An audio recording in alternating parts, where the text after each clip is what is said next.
Oh man, prepare for the hair. This is a snake drain. Stick it down your shower drain and prepare yourself for pretty much the worst smell you've ever smelled.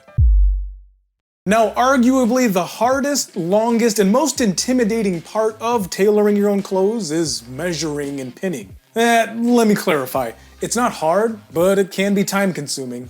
But I'm gonna blow your mind with this simple trick. I think you should subscribe. Trendy Clothes. Now granted, this one is a little bit ironic coming from somebody who wears a gray t-shirt every single day, but now I'm expected to keep up with the massive changes in trends every month. I can't do it. Nothing better than buying your kid a new shirt that they wear one time and then never again because it's not cool anymore. Oh, so many clothes. Let's say you're gonna tailor a t-shirt from Target because it doesn't fit very well. And you go to measure and pin said shirt and it looks like this, doesn't it? And in your mind, that makes sense. You just put the pins in where you want that straight stitch to be. And you might be even more forward thinking and say to yourself, why don't I angle the pins the right way so that I can just pull them out as I sew along? Well, you're absolutely right on all accounts, but I'm gonna do you one better. Put your pins in opposite sides of your garment. Wait, what?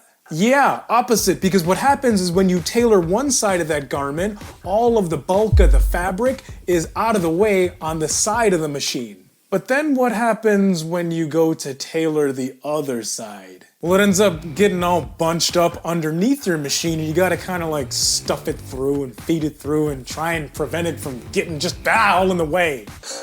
Hair products. I'm bald. What would I know about leave-in conditioner? Regular conditioner, argan oil, all of them are so ridiculously expensive. Our Target bill?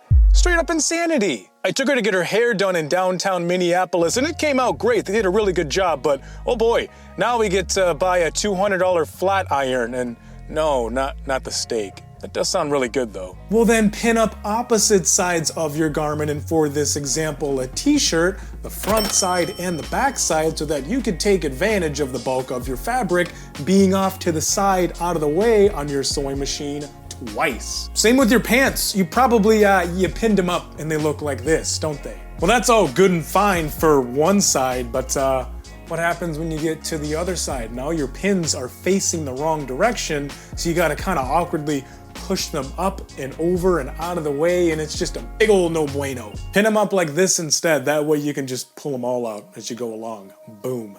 Good luck on those tailoring binges. SD out. See ya.